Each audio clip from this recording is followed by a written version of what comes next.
For God's sake, take cover.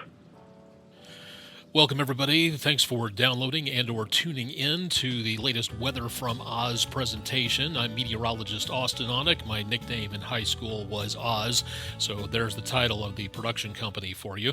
This is a brand new podcast starting off on the anniversary of one of the worst weather events in United States history, basically, and part of my personal history as well. Today, for our first episode of Weather or Whatever podcast, where we can talk about weather or whatever we want to. So really neat opportunity to be able to chat about things, and we'll get more into that in just a little bit. Hopefully, we're going to be getting some varied guests on here in the next several weeks and episodes, so please make certain to tune in for those, and we'll see what comes up. And also, again, don't forget to email me if you have any suggestions about what we can talk about on here.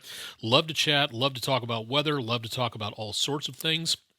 I've wanted to do something like a project like this for a very long time. When I came to Memphis to work at my former station, the consultants there, when I was hired as both meteorologist and webcaster and webmaster, I should say, I was told that there were not any proof that blogs at the time, which were exploding, and there were like 100 million of them by the time the millennium turned around.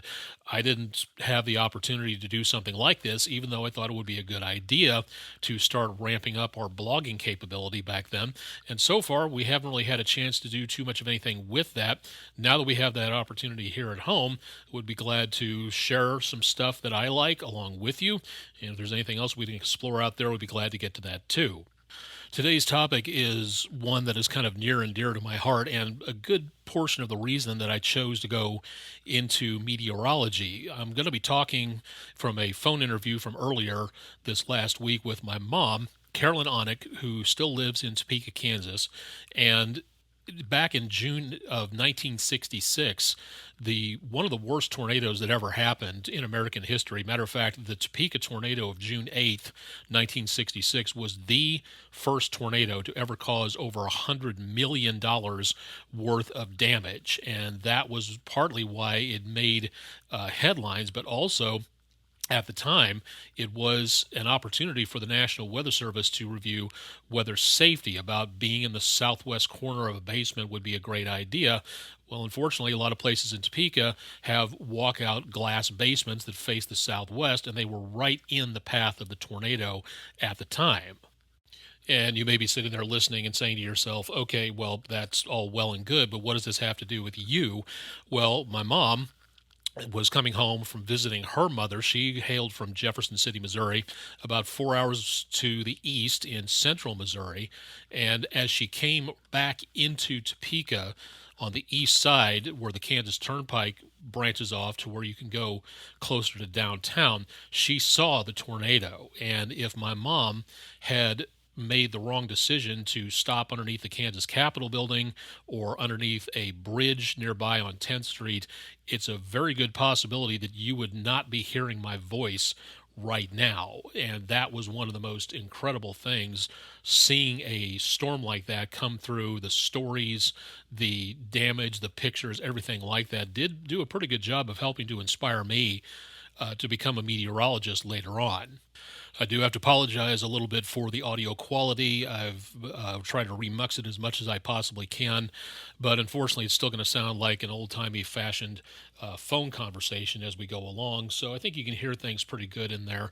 And a lot of the personal history from where my mom recollects what she saw both before, during, and after the storms is very intense at times, and she does have a little bit of an emotional side of things when she talks about this stuff. So hope you enjoy it.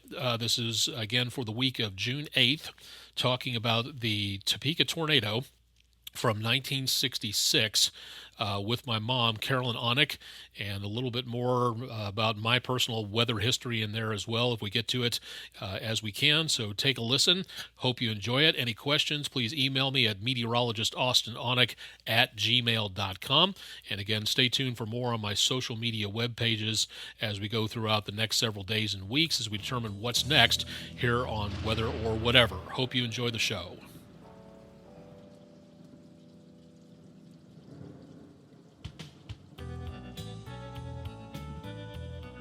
All right, special guest joining us today for our inaugural episode of Weather or Whatever podcast. Thanks to everybody for downloading or listening to this. For today, my mom, Carolyn Onek from Topeka, Kansas, my hometown. And as of the date that this podcast was published, June 8th, 1966, the date of the worst tornado in Topeka, Kansas history. And if my mom had been about 5 minutes late on the Kansas Turnpike, I would not be here speaking with you here today. So everybody, please welcome my mom, Carolyn Onek. Say hi to everybody. Hello, everybody. Say goodnight, Gracie. Okay. So just starting off, you are, and I know you're not supposed to ask a lady her age, but you are 81, 82? Yeah, 81. So 81. this happened back when you were just about almost 30 years old. Well, yeah, about 26 or 28, something like that. Okay. Anyway. And well, you were originally from Jefferson City, Missouri. Yes. And that was what I was doing that day. I had gone down to see my mother, and she lives in Jefferson City, and I was visiting with her. So should I just go on from there? Yeah, that's what. Well, starting off, I mean, you've been in Topeka for a while. You wanted to be an occupational therapist. Just a little bit of background about you and what you've done for the last 50 years. Why? Just so people would know, why occupational therapy? Why did you get started in that? Well, because I'm not cut out to be a nurse, but I would have been a nurse if I would have been able to stand some of the things they had to do. But OTs generally get to do things that are a little bit less sloppy. Anyway. Yeah, you've been able to help out with rehabilitation with a lot of people for drugs and alcohol and accidents and all kinds of things like that. Yes, I generally worked with psychiatry, and that is my love of my life because there's nothing like it. I could write books about all the people I've met. You are at your mom's place for the weekend. My dad, Robert, is at Maneuvers National Guard at Fort Riley, so you're about ready to pack up on it was a Sunday that it hit, or when was that? No, I went down for the weekend, and I decided not to come back to Topeka because the traffic is pretty bad through Kansas City. So I decided to wait until Monday morning and come back. And when I got up in the morning, it was so muggy and hot and sticky that I couldn't believe it. But anyway, I finally got loaded up, and I took off. And when I was coming through Kansas City, it was still muggy and horrible. And I stopped at a filling station, and this man, back then they filled your car up. And he told me that my battery was really bad and it would probably never start again. And I didn't know whether to believe him or not, but I told him, I said, well, I'm going straight back to Topeka, so I'll just go on and I think it'll be all right. About the time she was nearing the Eastern Turnpike exit, coming from Lawrence to Topeka, heading west, the tornado was just about dropping down at the southwest point of the city of Topeka at a large hill named Burnett's Mound. It became clear what she was looking at as she started going through the turnpike booth. I was coming through Lawrence, and I looked out the north window. I was going west, and there was a real heavy dark cloud over me, but it was light underneath around the horizon. So I looked out the back window, and it was also really heavy dark clouds above me and light underneath. And then I looked, kind of in back of me, used the rearview mirror and stuff, and it was the same. It was this cloud, yet it was light all around underneath, except when I looked to the southwest, the clouds seemed to go on to the southwest, so I could not see under it. So I thought, well, I'll keep on driving, and when I get over by the old rest area, which is no longer there, there's a very high hill there, and I'll be able to see, because when you come at night, you can see the lights out at Lake Shawnee southwest of where you're at. And anyway, when I came up over the top of the hill, I could see that the clouds kind of bulged down in a smooth way. And at the bottom of it, there was what appeared to be a rain shaft. And I thought, gosh, look at that. It's raining so hard in that one place. And then my brain was trying to make sense of this. And I thought, well, usually rain shafts, it's a little wider at the bottom. And, at least straight. And this looked like it was narrower at the bottom. So anyway, I realized it was then a tornado, and it scared me to death. But I was afraid to stop because I didn't know whether the battery would start again. And I thought, I don't want to be in a ditch with this car sitting there running over the top of me. Well, about that time, I was listening to a Kansas City station, and a baseball game came on. And I don't like to listen to baseball on the radio, although I like baseball. So I had a push button setting for my radio, and I pushed one of the other buttons at random, and I got off that Kansas City station, and I got on to some station in Topeka. And there was this guy talking, and he was from our television station. His name's Bill Curtis. And I thought, what is he doing on the radio? And that scared me really bad. And so I pushed another button, and he was on that station too. And then I just began to panic because Topeka was the head place, or one of the head places for the Strategic Air Command. And the whole town is surrounded by Atlas missiles in silos because of the Strategic Air Command. And, the Cold War had been going on so long, and we were always told that if you ever heard simulcasting, it was really, really important.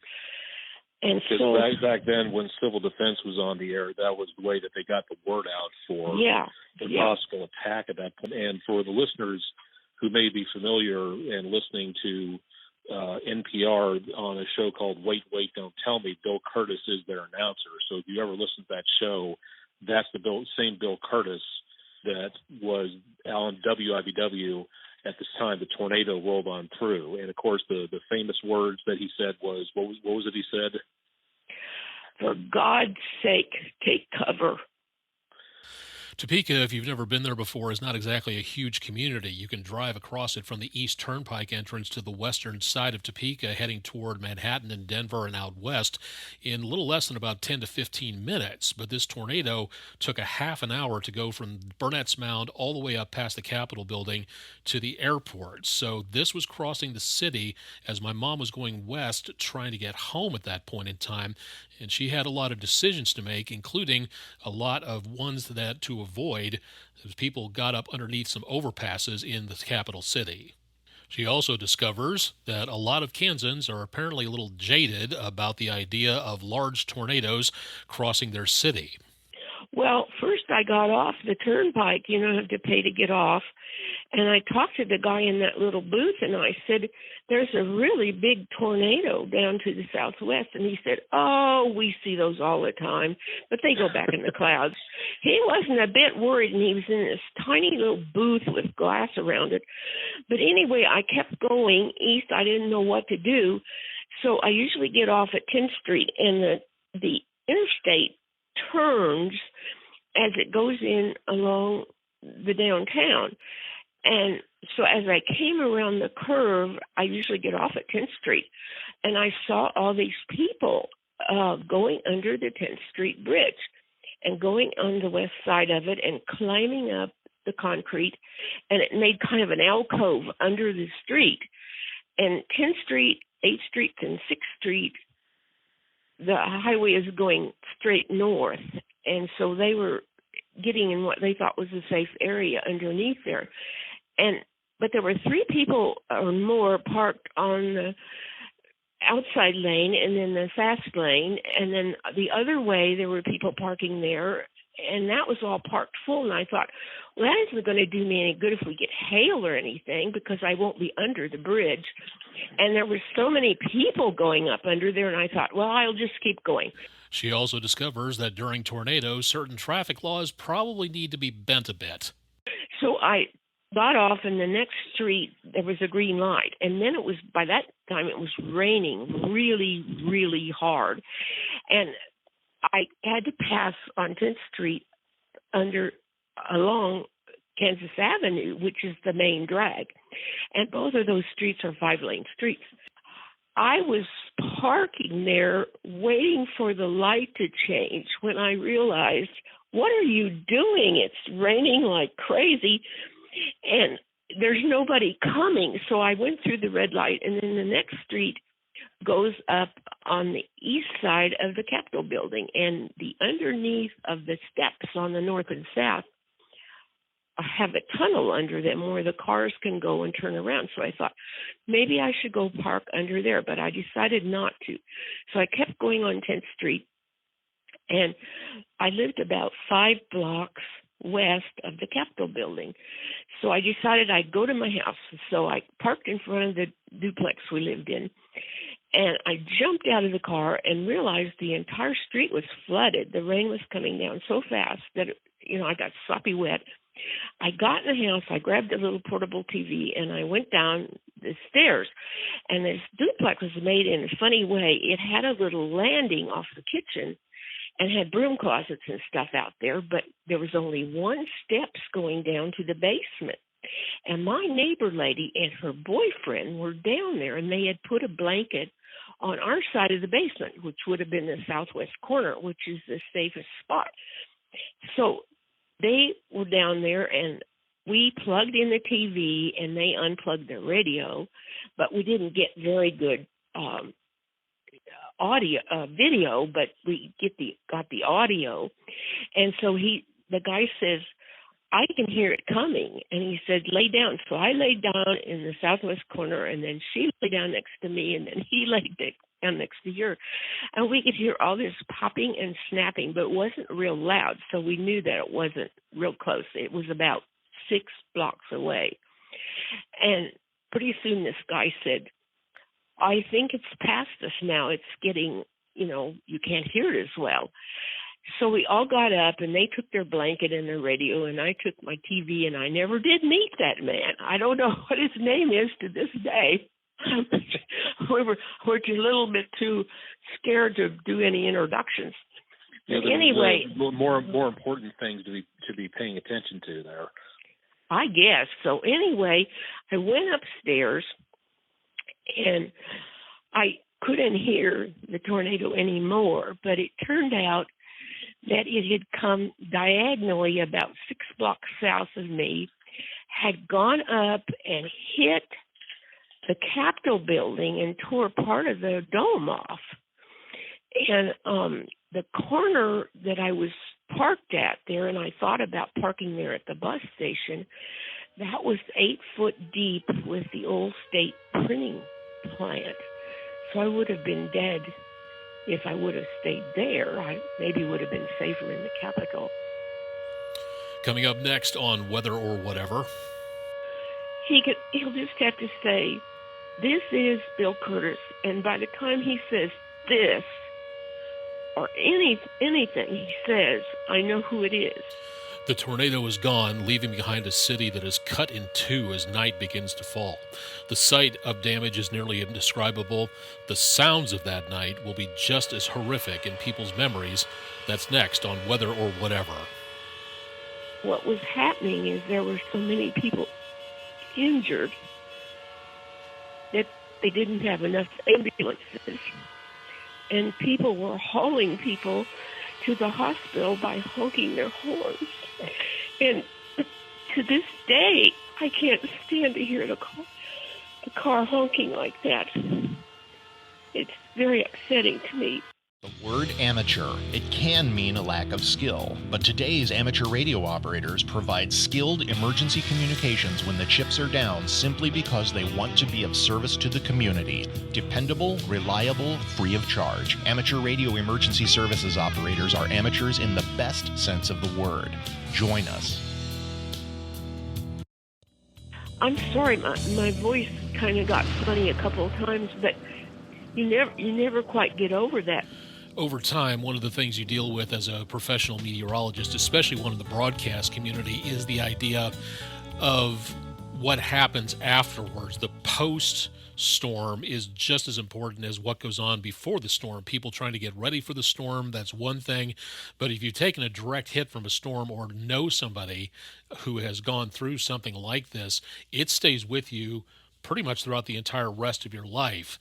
And while I wasn't around when this happened, I have talked to a lot of counselors. I have talked to the people who counsel people who are upset at storms. Some people know people that I have met, a student who was a fellow student with my son a long time ago at Christ the King Lutheran, was directly involved in a storm over around northern Mississippi in which she lost her grandmother during a tornado several years ago. The pain, the suffering, the amount of mental stress is huge. It's not underestimatable on things like that. And in this next segment, you're going to hear some of that in the emotion of my mom's voice coming out, and you're going to hear that pretty clearly as she talks a little bit more about what happened. By now, it's just about 7:30 on June 8th, 1966. The tornado has lifted away past Topeka. It's gone, and what's left is the hugest, most powerful tornado in basically Kansas history, leaving behind millions of dollars of debris. It was the first tornado in United States history to cause over $100 million worth of damage. In today's dollars, that would be $1.8 billion. But in some cases, you take a look at it, it doesn't matter the dollar amount. What matters is what everybody went through. And you're going to hear some of that in her voice coming up here in segment 2. Yeah, and you mentioned before that you were driving across around 10th Street, heading toward the area. You were just west of the State House, and the State House took a direct hit. So you were going right across the future path of the tornado at that point in time. Right. And when I got upstairs, I waited till the rain slowed down, and then I put the car in the garage and unpacked and stuff like that. And I started hearing these cars honking. And they would go honk, honk, honk, honk, honk, honk. Well, I was at 9th Street where the duplex was, and 10th Street's the main drag, and it goes right to the hospital, Stormont Vale. And then 8th Street is the main drag just north of where I lived, and that goes over to St. Francis Hospital. And I could also hear people up on 6th Street going to St. Francis Hospital. And what was happening is there were so many people injured that they didn't have enough ambulances. And people were hauling people to the hospital by honking their horns. And to this day, I can't stand to hear the car honking like that. It's very upsetting to me. But anyway, I think we had 16 people that died, and I don't know how many hundred were injured. So many houses were damaged and so many destroyed, and you couldn't get from one side of Topeka to the other because it went diagonally across the middle of the town and went right down the runway at Billard Airport, which lies in the curve of the Kansas River. And when it hit the river, it drew up in the clouds. And they said they found a lot of stuff from Topeka up in St. Joe, Missouri, where the clouds had dropped a lot of debris. And for months, people were driving around town with either partially windows gone in their cars or all the windows gone in their cars. And it was really odd to see that. And then they started hauling dead trees and debris, and they hauled it clear up into the fall. And you couldn't hardly get around because of all the, debris and the people working on the debris and that kind of thing. And they had already had the American elms being destroyed by the Dutch elm disease. And some of the streets in Topeka were like tunnels, like green tunnels. And that just really did those trees in, even if they weren't in the path. I think it carried that virus or something. And so they were hauling all those huge big elm trees away. And every once in a while I drive down the street and I think how pretty those streets were. And those big elm trees were there. And to this day, when I'm listening to TV and I hear Bill Curtis come on, he'll just have to say, "This is Bill Curtis." And by the time he says this, or anything he says, I know who it is. His voice is imprinted in my brain. To give everybody a size of the sense of the scale of what happened back then in 1966 in a reference to Memphis, if the storm had dropped the tornado around Horn Lake, it would have gone across the city diagonally to the northeast and eventually lifted up past Bartlett, Lakeland, and Arlington in that area, being on the ground, leaving a mile-wide path of destruction as it was on the ground for just over a half an hour's period of time. Now, right in the middle of that path in Topeka, about the same size and shape as the University of Memphis, is Washburn University, the only civic-owned university in the country. And Washburn lay directly in the path when the storm was just past its most strong period of time. Amazing tales from around that area about metal forks embedded into the boilerplate steel in the administration basement, 2x4s lodged in glass, not breaking the glass, but just lodged in the glass. And then also the idea that you found like straw and hay embedded in trees. All that was seen around that area. Washburn University took a direct hit before it moved on to the Kansas Capitol building back to the northeast. It went diagonally, perfectly diagonally across the square. It was probably about 4 blocks square and had streets on all 4 sides. And they did never, ever find any parts of that astronomy dome. And it damaged all the buildings. And they were able to save some of them, like the old Carnegie Library. Your dad worked on that, and it's still in use. But some things had to be destroyed. And for years, they had FEMA trailers that they had turned into classrooms in the parking lots, and they had classes in those FEMA trailers. And one of my friends lived really close to Washburn, and they had a storm shelter because of course, the Cold War, a lot of people had, bomb shelters, basically. And they had somebody come and knock on the door, and they opened the door, and before they could shift everybody around and get them set down, they closed the door. They heard the house go. So when they came out of the house, they found that the only thing that was left on that slab-on-grade house was a Persian rug and the top of a grand piano. And so it was raining by that time really hard, and they wrapped the piano up in the Persian rug.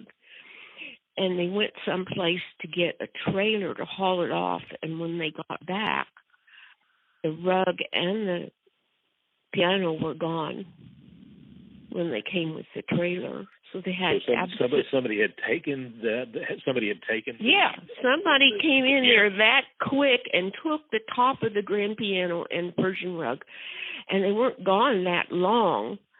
So I guess there was probably a lot of looting and things going on.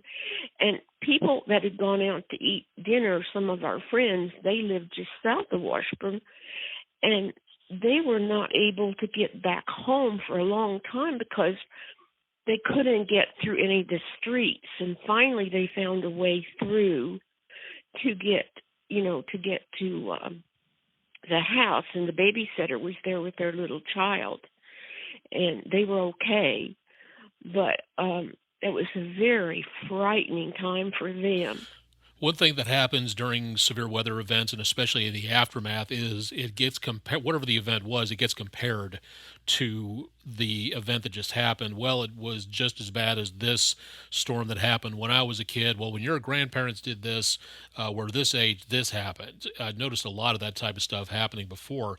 And my mom, living in Jeff City, Missouri, back in the 40s and 50s through the World War II and into the early part of the 1950s. In 1951, there was a huge rain event that caused a lot of flooding in and around that area, and that was kind of the benchmark bad weather scenario that you would pick up on when people talked about how bad something actually was, the damage, the terror that happened, things of that nature. And I was kind of curious, and I asked her about this to see which one of these was the worst, quote unquote, that you could have gone through at that period of time. What was it that you remember about the floods of 51? And how did it compare to going through the tornado of Topeka some 15 years later? This had to have ranked up in like the top 5 weather experiences that you have had in your life. Oh, absolutely, because we were high enough that we were out of the flood, but my grandmother's farmhouse over in the river bottoms, she was close to the airport, and it was all flooded, and the water was up about 5 feet in her farmhouse, and she lived with us the whole time, and every evening we went over on the bluffs. Jefferson City's built on really high limestone bluffs over the river, and we had to go down and check every day to see how the water was, to see how soon she could go back to her house. And then my aunt owned some rental businesses, and my dad was an electrician, so he went down in there, and we waited around, and the water was up, about almost to my shoulders. And back then they didn't give you shots or anything, but I think that was kind of a dumb thing for us to do, to wade around in that water. But no, nothing was as terrifying as that tornado, and knowing, that everything was closed after 5 o'clock in the evening. There wasn't any place really to go, and my only deal was to keep going. But if I had been 5 minutes later, I probably wouldn't be here, so... And when you look back on the situation and you saw that storm coming, what was the main decision that you made to say, I'm going to go on and try to reach home rather than try to seek shelter where I was? Well, I probably would have stayed under the 10th Street Bridge. And by the way, I didn't know for about 5 years there was some kind of article in the paper, and all those people that had gotten out of their cars and gotten up under that beam under 10th Street, they were all safe, but the tornado sucked out all those cars. Every one of those cars was evidently sucked out. So anyway, I think the main thing was that I was afraid to stop because of my battery. I didn't want to be isolated someplace. And, it was close enough from where I got off the turnpike there to get to the house. Thank heavens I made it in time. But it was a terribly frightening thing, and it affected everybody in the town. And I think people were pretty well having, like, post-traumatic stress, because for a long time, I could barely stand to hear cars honking. Well, and in Bonar Menninger's book, And Hell Followed With It, you got me that for my birthday a few years ago, and I highly recommend it as a book for anybody who wants to learn about weather forecasting and tornado damage and things of that nature for everything. How long did it take you said travel was difficult across Topeka. What was it like? How long did it take for, anything to come back to a sense of normalcy? Because a lot of people must have had, like you said, the stress going on with that, and that would have taken a while to dissipate, if ever.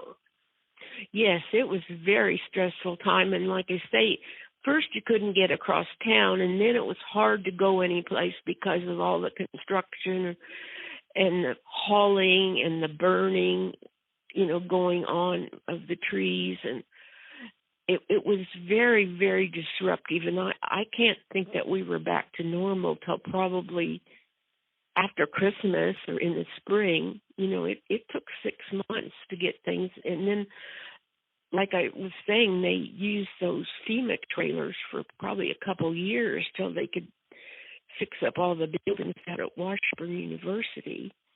And there was nothing to rent. It was really a horrible, horrible time for people, And I don't think anybody that went through it will ever be the same. Coming up next on Weather or Whatever. And you're a part of that from where you were at the time. So, well, I would rather not have been. Also, just because a tornado has demolished your city doesn't mean that your dry cleaning isn't ready to go. So I paid for the sweaters. They had been there for 2 years after the tornado. But every once in a while I go down by that store and I think about how those sweaters hung in there for 2 years and they were perfectly good. And they're still perfectly good.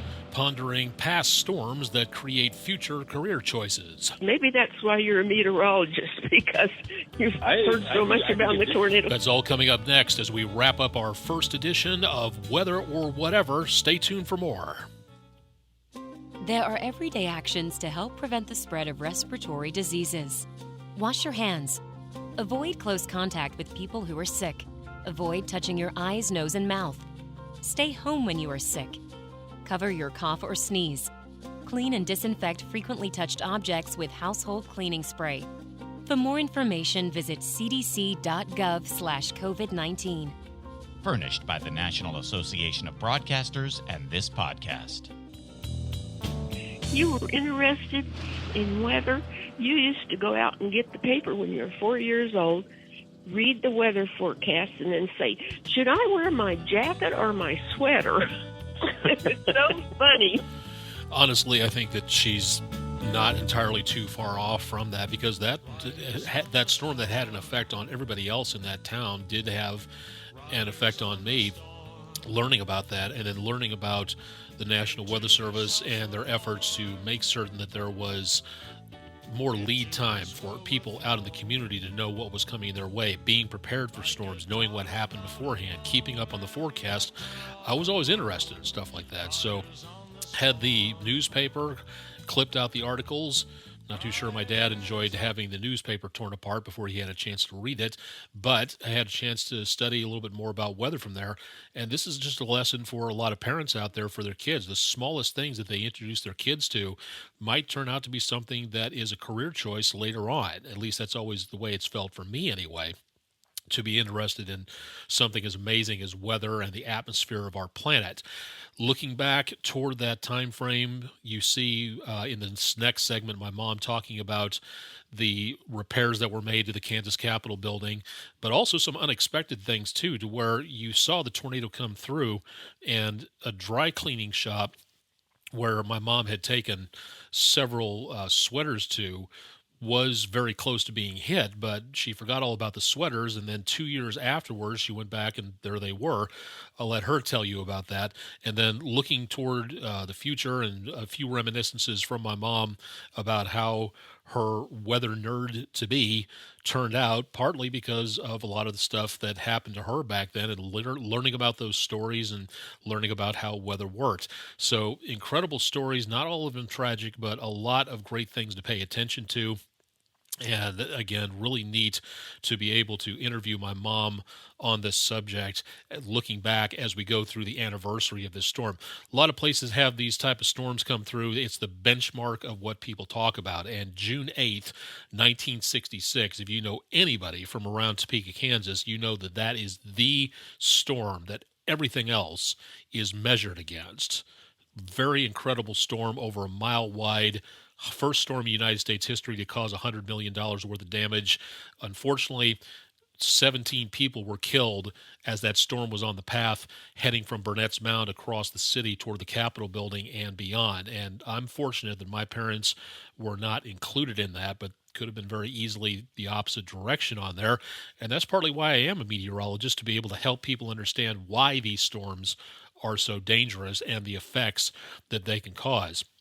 And my mom saw some of the after effects of that storm years after the tornado moved through. The amount of that one of the most powerful tornadoes in Kansas and almost United States history going on through there, and you're a part of that from where you were at the time. So, well, I would rather not have been. Anyway, but one of those experiences you have, but don't quite want for anything else. I mean, do you ever still go past places? I think like Doorstep, the ministry over there, or any place else, and think this is where the storm came through? Do you ever to have knowledge? Because I know Topeka doesn't put up much in the way of like remembrances as to where the storm center went through, but there's got to be places where you remember what it looked like then and what it looks like now. Well, a while back they redid the Capitol Dome. It needed some structural work, and they took all that copper off. And one of the artists got some of that old copper and was making jewelry out of it, which I thought was kind of a neat thing.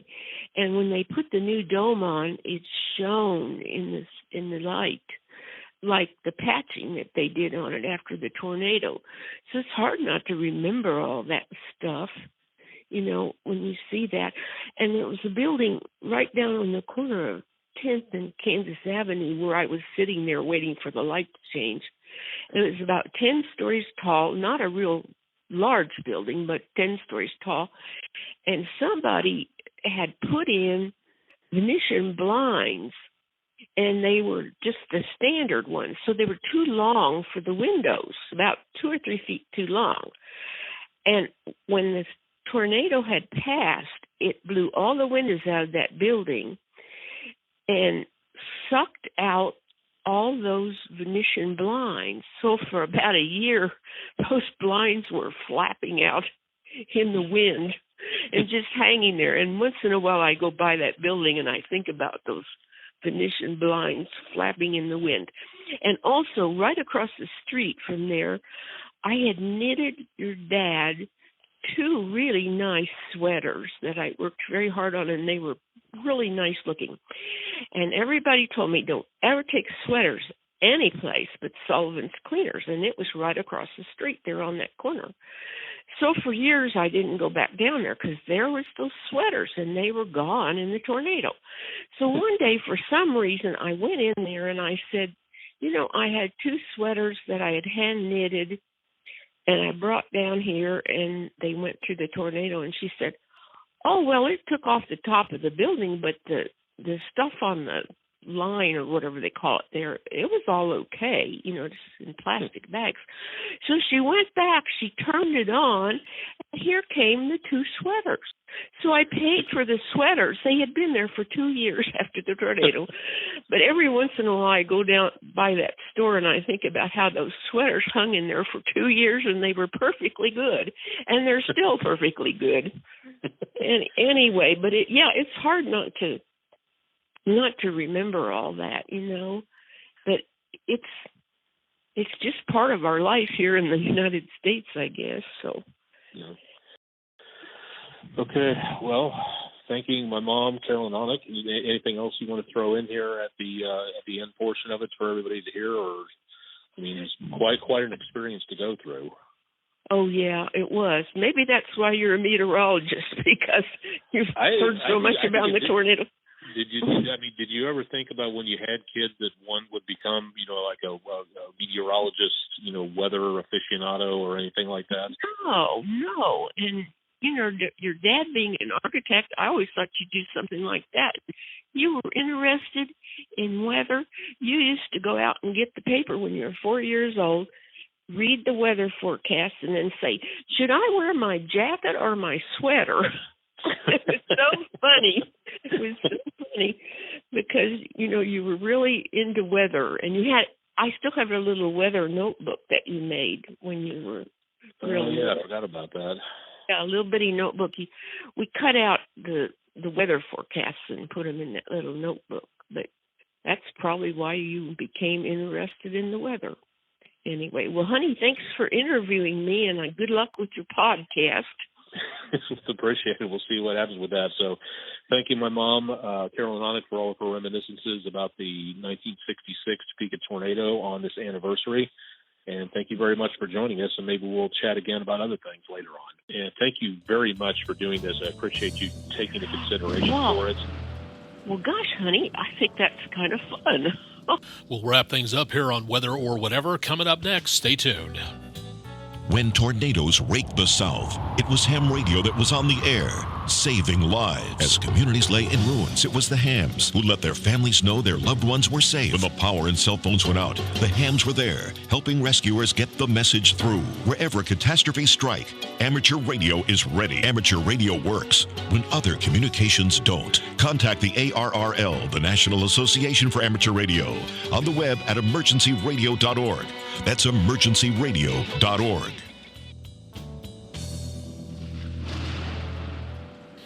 That's going to do it for our first edition. Hard to believe I'm saying that. I've wanted to do this project for so long, of our first weather blog podcast of Weather or Whatever. Thanks to my mom, of course, for being willing to share her experiences from way back in 1966. Hard to believe it's been over 50 years since that happened, and just some amazing views of that. Again, some great opportunities to see more about that online and in various locations as well. There's a great book by Bonar Menninger that is the son of the man who made the Menninger Foundation, headquarters in Topeka, Kansas. One of the best psychiatric facilities and counseling facilities in the country, and he wrote a book called And Hell Followed With It, and it's a great blow-by-blow account of what happened during the tornado. There's also a DVD that comes with it. Great opportunity to learn more on things of that nature. And of course, researching history, what goes on out there, tons of great information to find out about tornadoes and all kinds of other stuff. And we'll be seeing about what we can do for finding out new and interesting information as we go along in the course of this podcast, if it becomes something that takes off. So hopefully, again, you liked it. If you do, let me know.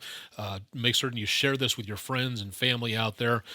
Great opportunity to learn more, to sit down about, find out what goes on out there. I always tell the kids when I substitute teach that you should really talk to your parents and grandparents about what they went through, and getting that information, writing it down, because I guarantee you that at some point in time, you're going to wish that you had. And if you can do that, great opportunity again to learn more from them about what happened. And again, just that direct connection from what my mom went through back in 1966 did inspire me.